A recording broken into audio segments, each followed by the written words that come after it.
how are you doing? I'm good. How about you? Yeah, I'm okay. How is the weather in Ghana? I hear these days like the weather is really hot. It's like living in a sauna and you probably need to get like 20 ACs to survive. It's actually true. The weather is like really hot here. Yeah, and like you need a lot of AC to survive, literally. Yeah, and what's also not helping is the doomsday situation, like it's gotten worse. Too bad. Yeah, it has gotten really bad. A lot of people want to leave the country now. Oh, come on. Okay. I I feel like it's gonna sound inconsiderate to say, "Oh no, don't leave," right? Considering I also left, so let's not, Yes. go into that Yeah. now. Um, Okay. so like, would do you um like to refer to yourself more as a product designer or like UI UX? Like there's so much buzz around these terms now. Sometimes I don't know if they mean the same thing or they refer to the same thing. Well, good question. I refer to myself as a product designer. The thing is, product design and UI UX can use interchangeably, but there is a difference. So basically, with UI UX design, it's basically more about like the users, Mm, like you designing something to more like fit like the user. Everything a UI UX designer does is mostly pertaining to the user. Whereas with product design, everything a product designer does it pertains to both the user and then the business. So the product designer looks out for the business goals, the resources they have, and mm, also the user needs. So you see that product designers are basically they are in the process from start to finish. Same mm, for UI UX design. The difference is they look out for both the business goals and then the user needs, mm. and then they also get to work with most of like the teams in the company, marketing, sales. Like they come together with they collaborate with all these other people. UI designers also do the same, but it's more pertains to what the user needs. Yes. Mm. Um, yeah, that sounds interesting. Like I think another thing is also, like UI UX, like you just said, mostly they are used together, right? UI UX, but are there also like are these could they also be like separate roles, like where you have maybe, because sometimes I see like when companies are hiring, right, on the title you see a UI designer, and then some companies also say like UX designer, which in my mind implies like these two could also be two separate roles, but sometimes they are combined. Well, we in most companies, like big companies like Google, Amazon, Microsoft, they have specialties. So they have Mm, UI designers, they have UX designers, they have interaction designers, motion designers. But when you mm, come down to smaller companies and startups, they mm, rather would go for someone who is knowledgeable in both UI and UX, so they don't have to hire more people. But mm, UI and UX both stands on its own individually, but I would say it depends on the company, because most smaller companies and startups just go in for someone who can do both or more. But like big mm, companies, like the ones I mentioned earlier, just go mm. for like the specialties, like they each stand on their own. I Yeah. see. So if let's say someone is hired as a specifically as a UX designer, what would be expected from like this person compared to like someone also being hired solely as a UI designer? Like what would be the differences between these roles? Okay, so basically, if someone hires you as a UI designer, you are in charge of the visual design. So Mm, basically, the visual design comprises of the typography, the color, and all of those stuff that, like the grid and all of those stuff that makes it visually appealing. mm, But whereas when they hire you as the UI designer, you are mostly in charge of the journey of the users. So when I Mm, say the journey of the users, basically how a user moves from point A to point B, you are in charge of that. You don't really focus much more on the UI. But these days, companies will put up looking for UX designers, and they still have a bunch of like UI roles in them. mm, So it gets you thinking whether they are hiring for a UI, a UX, or UI UX designer. mm. Yeah, I guess it's similar to like sometimes when companies say, okay, we are looking for a junior like web developer, and then you go there and like the requirements on the job post is looking for, someone who does like Yeah, builds rockets and same customizes. here. You can't really blame the companies. I mean, they wanna maximize their, the return they pay for having one employee to do everything. Although that's Yeah. not the best way to, approach that. So, like having been in this industry for like several years now, so like you are a freelancer, so mostly like you get your own clients. In most cases, you sometimes work on multiple projects at a time, or like even sometimes work with multiple clients. Like, how does it feel, first of all, to like work as a product designer? Is it something that you find exciting? Um, and also like is this something that you think like, okay, most people can do, or is only reserved for like some kind of people who have maybe certain temperament or Well, so before I answer the question, fortunately for me, I did computer science in mm, university, so I think it helped a lot. And also, I was doing software development, specifically front end development. At a point, mm, I wanted to do mobile apps, but then that's another story for another day. But um, I would say because I have a background in computer science and also I did like software development, I bet it has helped me come like a long way. mm, Um, because basically, I mean, if you know how to code in a way when you are designing, you know there are some things that are not realistic to code. So it kind of like helps you when you are designing. And with product design, it's something that I really like personally like enjoy. mm, I remember the first time I was introduced to Figma, like I didn't know how to use it or anything. I didn't know anything about it. But like when mm, I started using it, and then I realized it's something that I actually did enjoy more than the coding. So that's mm, how come I transitioned into product, and I really love product design. Like I don't think I would ever stop like learning how to like learning or working like mm, doing product design like as a whole. I don't think I would ever stop because I really enjoy it. And even though I came from a background of software development, computer science, people who want to actually start like product design as a career, it doesn't matter whichever background you come from. mm, It doesn't matter because with product design, I would say the learning journey for me, I would say it's quite easy. Like learning how to become a product design is actually quite easy for like anyone who actually wants to start. And I think mm, learning product design, if you are someone who is, I think, analytical, mm, it helps a lot. mm, If you are someone like that, because it is someone who is like um, maybe like logical. Most mm, people like that would prefer maybe coding, doing backend and things. If you're someone like, not saying I'm not logical, but if you possess that, like it's easier for you to actually do product like design because then it wouldn't be mm, tedious for you.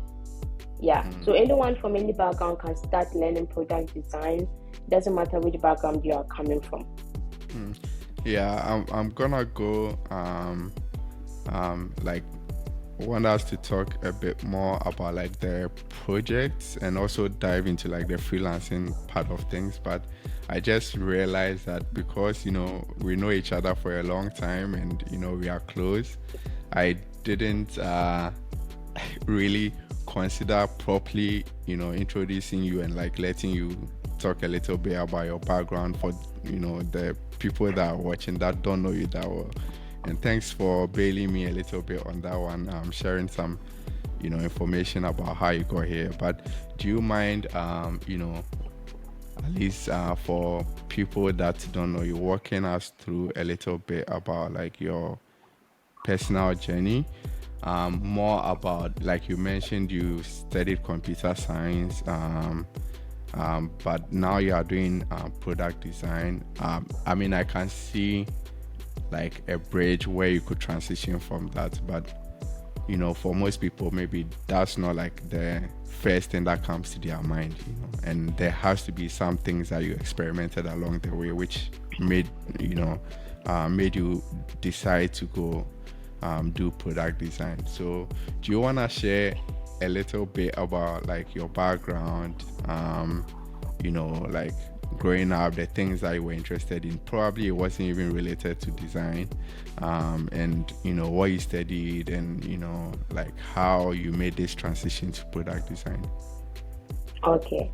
So basically, growing up, I grew up in Ghana, like Tekradi to be precise. And when I was a kid, I wanted to become a doctor, a lawyer, never a teacher or a nurse. But I didn't really know what I wanted to do when I grew up. So I was always saying something like, I'll do this, I'll do that. But I really didn't know what I was going to do. And then I finished like SHS, and then no, I finished DHS, junior high. And then when I went to senior high, they gave me home economics. And I was like, I'm going to do general arts. What am I going to do with home economics? Because, yeah. And then I still did it. Like, I still did the home economics, which has nothing related to what I wanted to do when I go to uni, even though I didn't know what I wanted to do, but it just didn't make sense to me what I was going to use it for when I enter uni. So I finished school, and when I finished like senior high, I still didn't know what I wanted to do, but then some way somehow I started uni right after SHS. I went to Ghana Technology University, and I think now it's called GCTU. I can't mention it in full, but for me it's still Ghana Telecom. So I went to Ghana Telecom and I did a diploma, but then while I was actually doing the diploma, I think that was when I started doing like IT. And it kind of piqued my interest because initially I had no idea what I wanted to do before I went there. I would say my parents kind of forced me into it, which I'm so glad they did. I know African parents kind of tend to push their kids in certain professions, but I'm glad it's not those like conventional professions like law, nursing. Like, I'm so glad they actually picked this for me, because they actually spoke to some people they know and they recommended IT for them. So they kind of pushed me in it, and I'm so grateful that they did, because look where I am now. So yeah, from home economics, SHS, to like doing IT, it's not something you would think you would do when you go to uni after doing home economics. But then I did it, and fortunately, I think it was quite helpful because I did get good people like around me going through it. So after I finished, I did like my top up. I did my degree in Coventry University in GTUC Accra campus. And it was around that time that I was introduced to coaching, because coaching came to GTUC, my school, to I've forgotten what coaching came to do. I mean, coaching it's gonna be the best coding school in Ghana. I mean, I tell people I'm from there, and I think we had a boot camp there. Sometime like to introduce university. We're doing this trip around like most campuses in Ghana, in the universities, to introduce people to coding.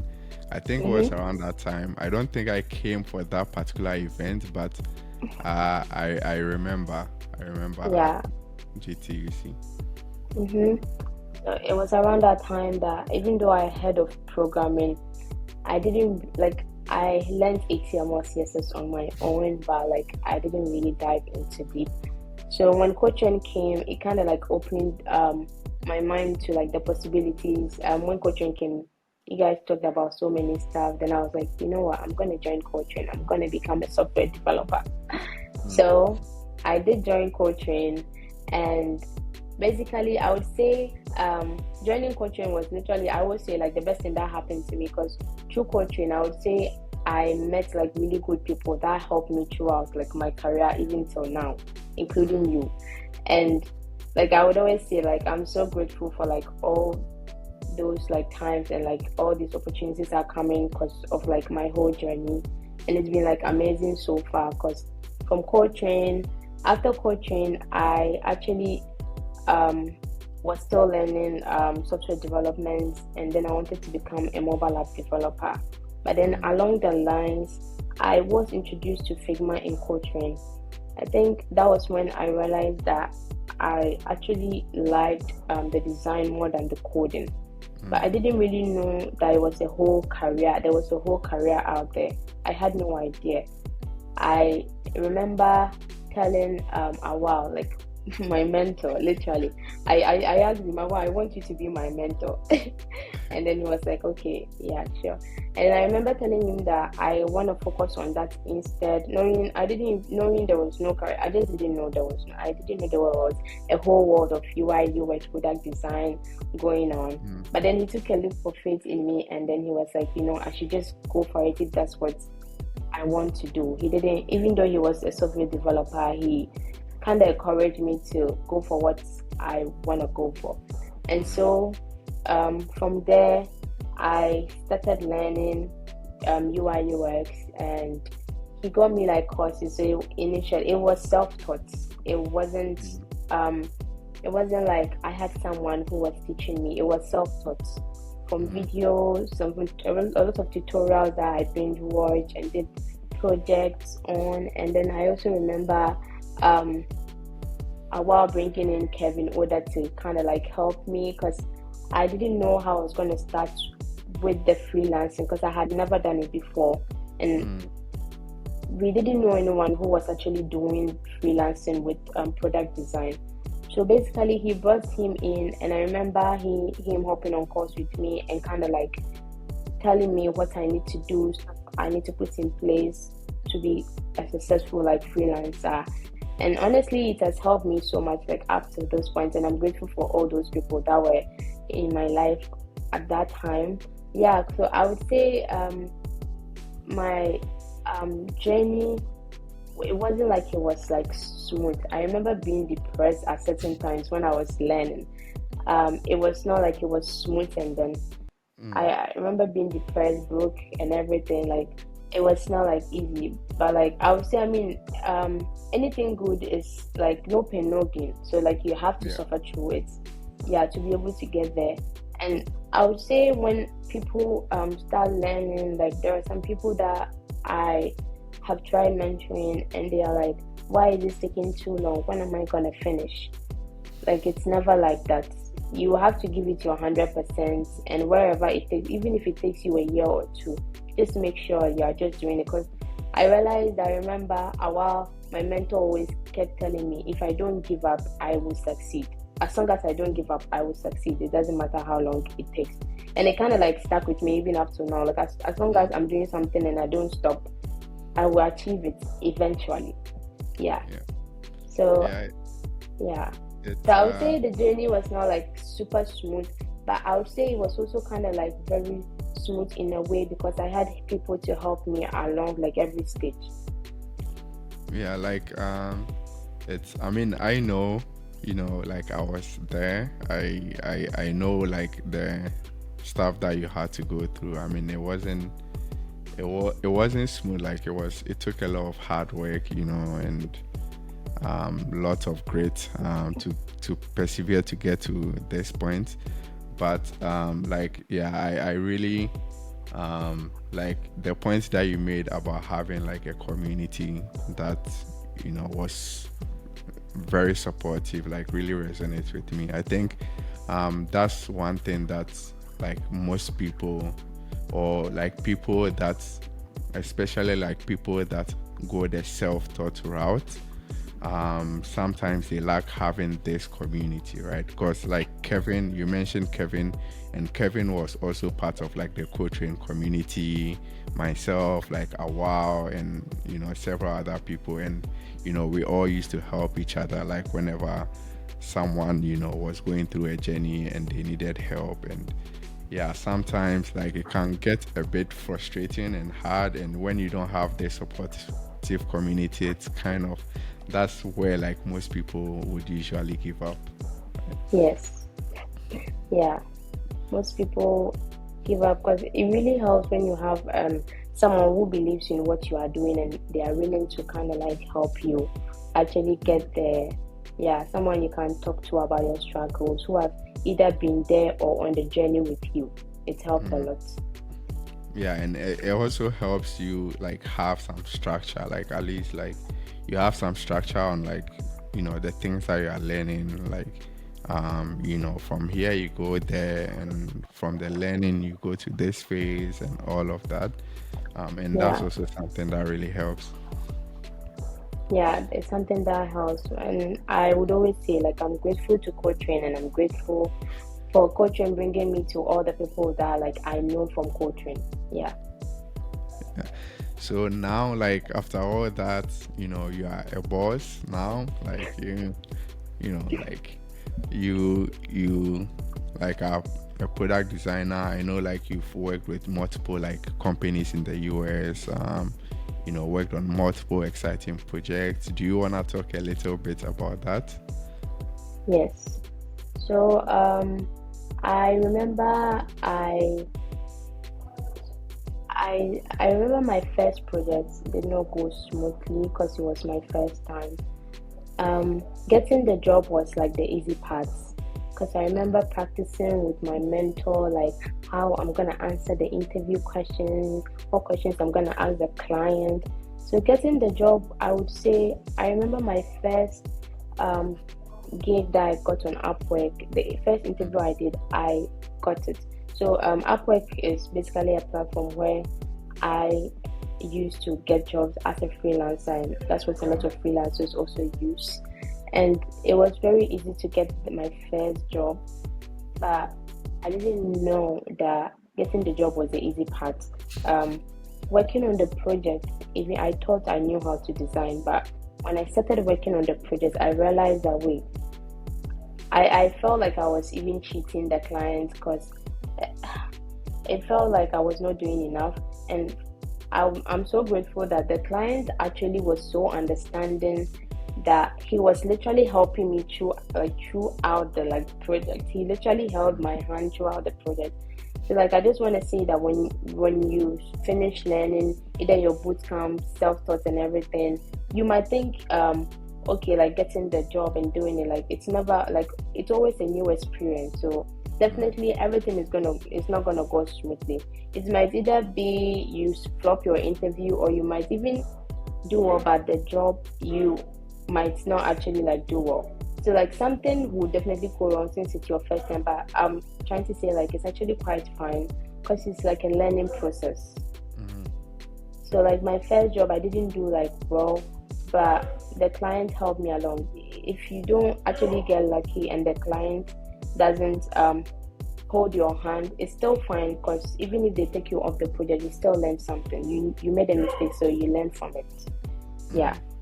And so I would say from there, I remember getting another project, and that project, this project was from a client. The first client was a client in US. All the clients I've worked with are actually from US.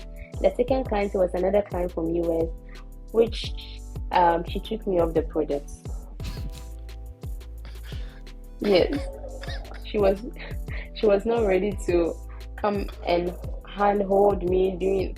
So she took me off the project, which made me sad. But then like I picked myself up and then I was like I was actually really sad because I was like, wait, they just took me off the project. But then But what like why do you think what were they was they like expecting, that you weren't doing? Because like you knew how to design and stuff, right? Yes. Well, I would say it was not my fault or the client's fault, but um initially I was like, wait, why did they take me off the project? I'm doing everything like da, da, da. But then when I sat back and I realized that no, like I was just a beginner. It was clearly, I would say it was clearly my fault. From where I am now, I would not repeat that mistake. It was my fault. It was not the client's fault. So basically, the client wanted me to do the project a certain way, and I was like, no, I want to do it this. But you see, there's a clear difference between a senior and a junior.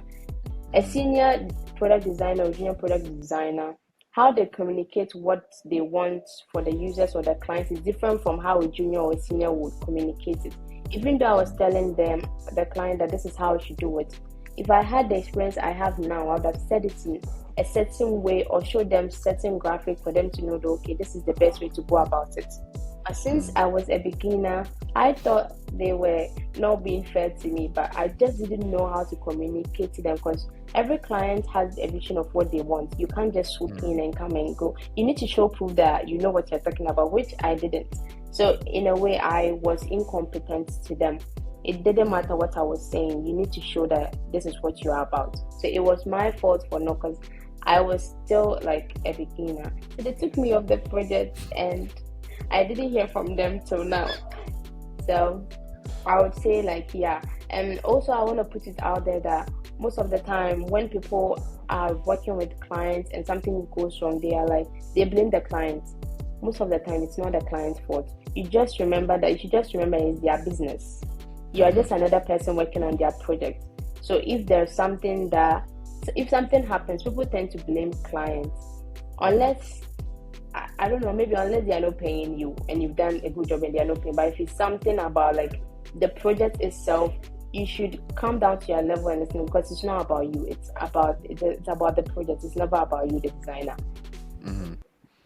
Yeah, like it's really interesting, like the stuff that you just said, because like like people would say, okay, it should be easy, right? Like when you're a designer, they give you stuff, you just design, but like it seems it goes like deeper than that. It's more way than that, right? Like like you spoke about communication, and that begs like the question, like how, like what's a typical day for a designer, like for yourself, like so what goes into the process of working on a project together with a client, like the whole cycle? What does it look like?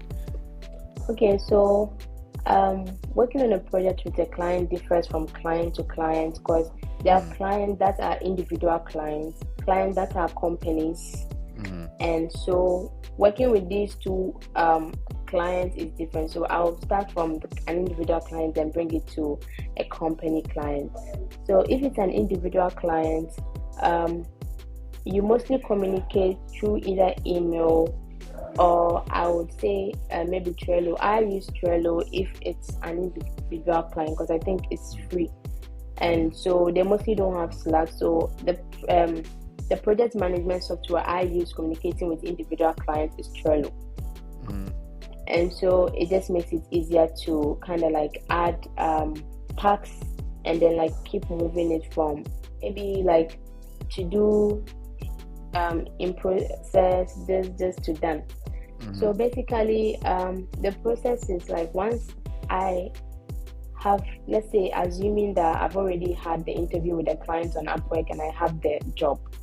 So once I start the project, I just make sure I know exactly what the client wants. This is very important, because what a client wants is always different from what you think the client wants. So you always have to make sure what the client wants aligns with exactly what you think the client wants, and this is how you do it. So basically, a client can come and go like, oh, can you design a marketing landing page for me, or like build like a budget like app for me. So you hop in a call, you ask the client, what is your goal, what is your vision? They're like, oh, some of them, like most clients don't even know exactly what they want, but they know what like they don't want. So you have to be like very careful. They can tell you what, like they don't know what they want, but when you present something they don't like, they'll tell you they don't like it. Mm. Yeah. So with this, for me, I just ask you, like what is your vision, what is your goal? They're like, okay, design a marketing landing page, we want to make sales, we want something minimal, we want big fonts, like with pops of colors. You see, they say all these stuff, and then you sit down, and then you think about it.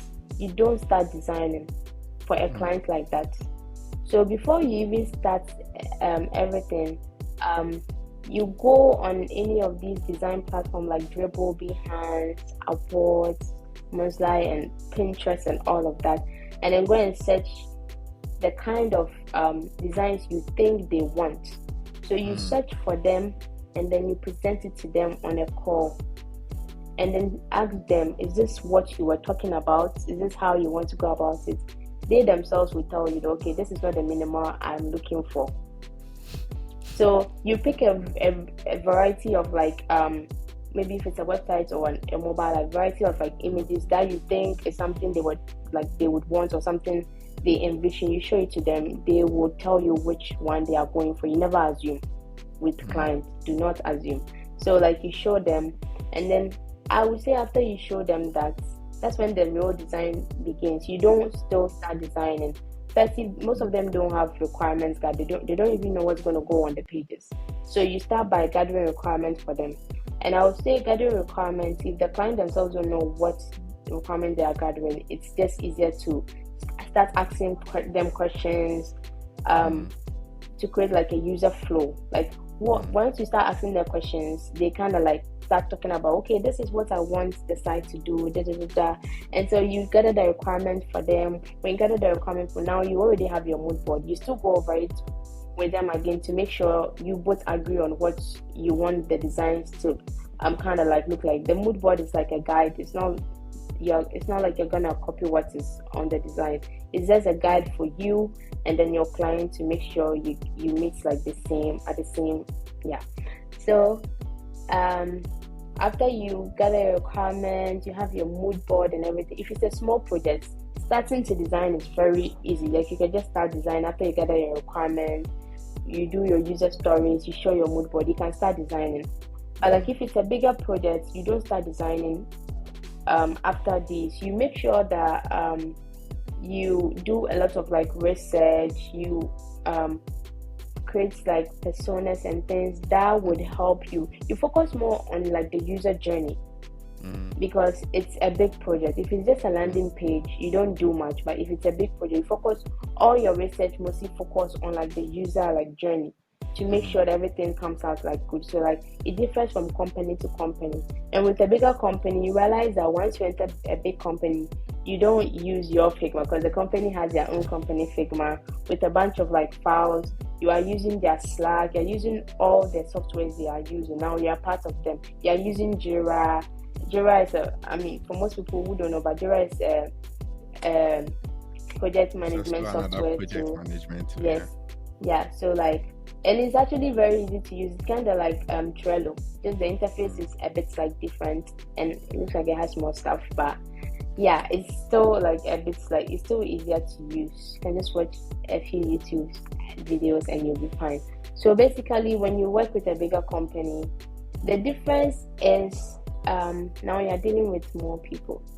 Sometimes it is not fun, but sometimes the people that you are dealing with, they kind of know what you are about and what the process is, so it kind of makes it easier. But yeah, so bigger companies, you deal with like more people, more softwares to work with, and then the process is kind of like a lot.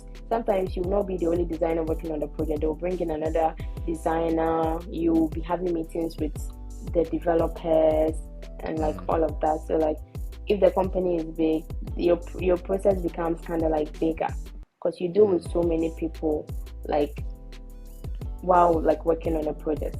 Yeah.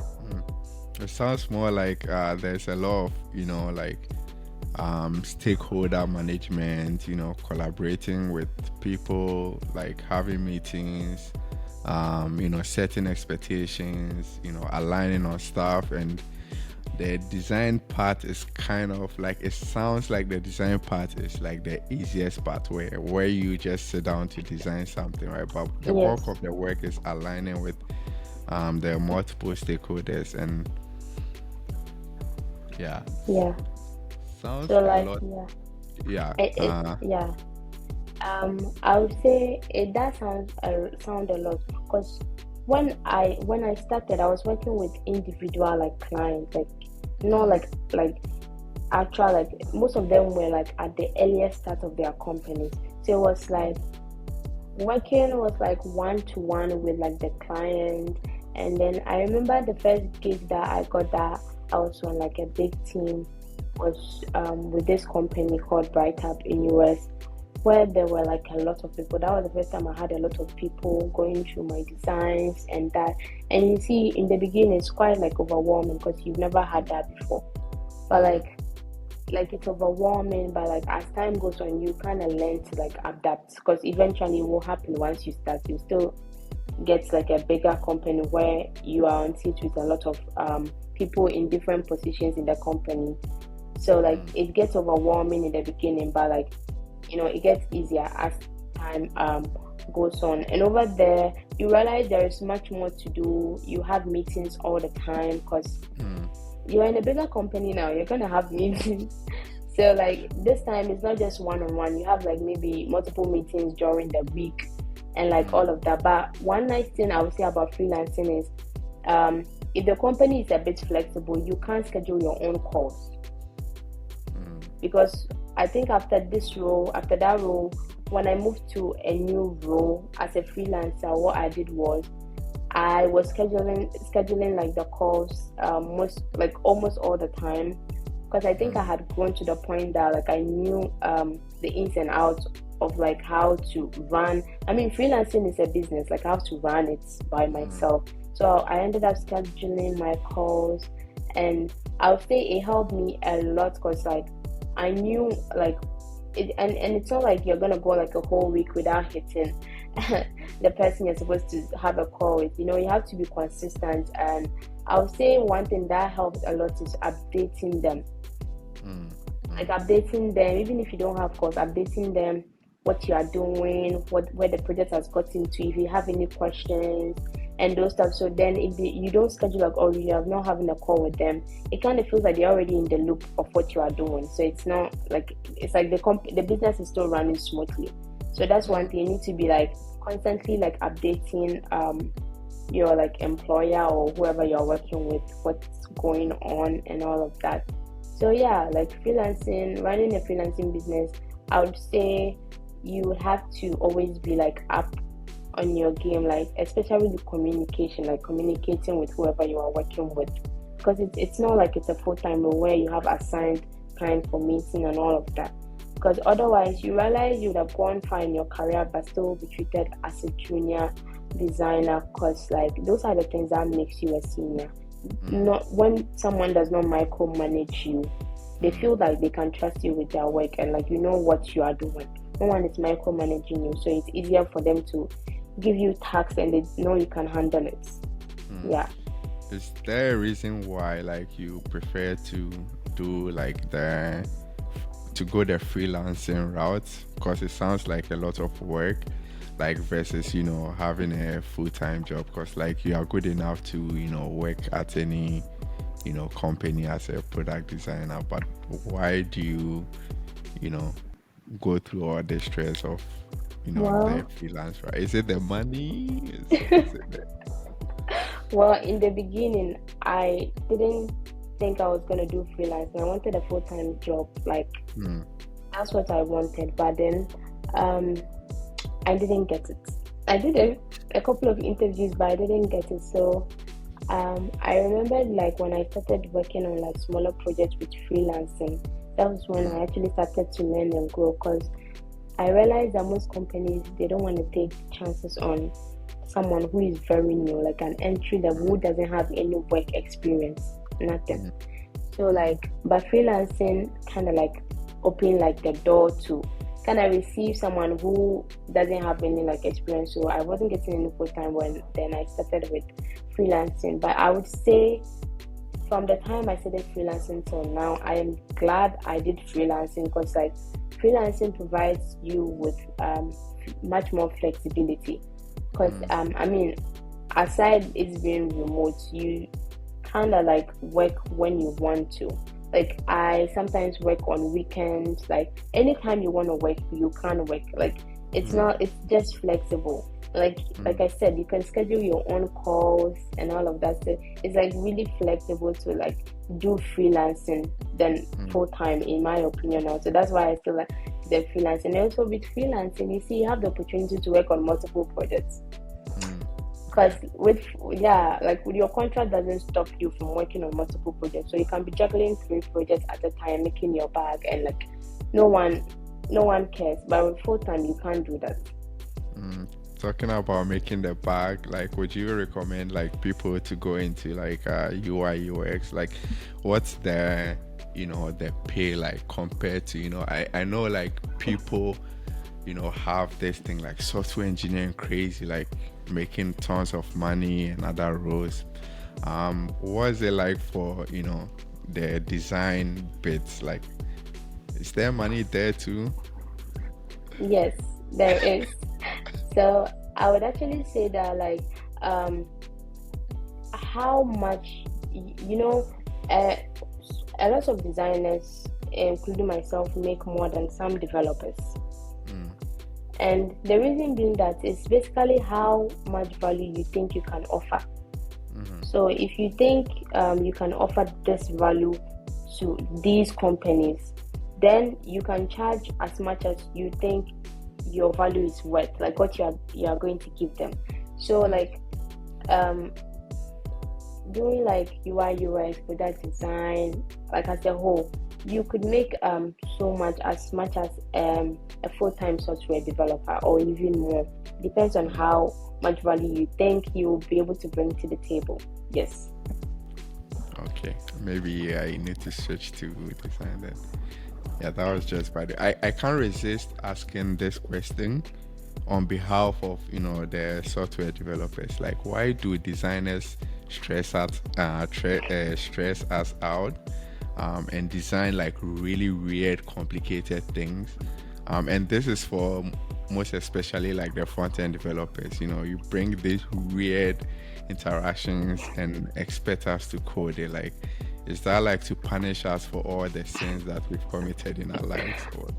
Well, initially when I started, I did say that I'm coming from a software development background influences my design a lot, because there are some stuff I design and I'm like, I sit back and I'm like, can I code this? Like I think about it that, hey, Lacey, can you code this? Then I'm like, no, I can't code it. So I would actually say it's not to punish you guys, but mostly when I design, I always strive to design something that is like a bit simple and something that I think like will be easier for developers to code. But it's not about us punishing developers, because like I would say it depends on the company. Like a company like Apple, their interface is really simple and like really amazing. It's something like every designer, I would say, would strive to emulate. So there are some designers who do really advanced like stuff which developers think, like you said, is punishment. But I would say they just want to show you like they can do it. Like, I have the skill, why not use it, right? I mean, as long as the company wants it, like I have the skill, you should be able to code it. But I would actually say that there are some designs that I see personally that I can design, but once you start coding it, it becomes really cumbersome. So we are not trying to punish you. Some designers just want to show to the world that, I can do this. So I just want my fellow designers to be able to like breathe. But I also hope that they would also think about how it's going to influence like the business, because some designs will take forever to code, like in my opinion, and it kind of slows down the progress of like the entire project. So I would say they should kind of bring it down, tone it down like a little so that like businesses can move on like faster. Please, all designers that are watching, please listen to Lacey's advice and stop punishing us with their crazy designs. Yeah, so unfortunately that's all the time we have. Thanks a lot for jumping on to share your experience. If people want to reach out to you, like You're how welcome. can they reach out to you? Well, if they can reach out to me on my LinkedIn. So should I give my LinkedIn out? Yeah, it's Lovelace first, and I think I'll put a link in the description of this video. Okay. Yeah, Lovelace first on LinkedIn, and Okay. yeah, Yeah. And can I say one more thing? yes, go ahead. Yes. And I also want to say that if anyone wants to start product design, UI, UX, or any tech career or any other career, just don't be scared to reach out to people on LinkedIn and ADP lessons, because there are a lot of people who are willing to actually mentor you for free. So you need to be reaching out to people. I mean, if they reject you, what the worst thing that can they just move on to the next available person you think can mentor you. Yeah. Okay, one last thing. Anime recommendation. Okay, so anime, my all-time favorite anime is Hunter x Hunter, and I don't care what anyone says. Everyone should watch Hunter x Hunter. Like, definitely watch Hunter x Hunter. I mean, Attack on Titans was good, but the ending, I mean, that one is very controversial, so I don't want to say anything yet, but it's also good. But yeah, my all-time favorite, just watch Hunter x Hunter. A good one. It's really a good one. I watched that one. Okay, Yeah. folks. Thanks a lot for tuning in for today. I hope you enjoyed the show. Don't forget to like, comment, and subscribe. And see you next time. Cheers. Ooh, that was fun.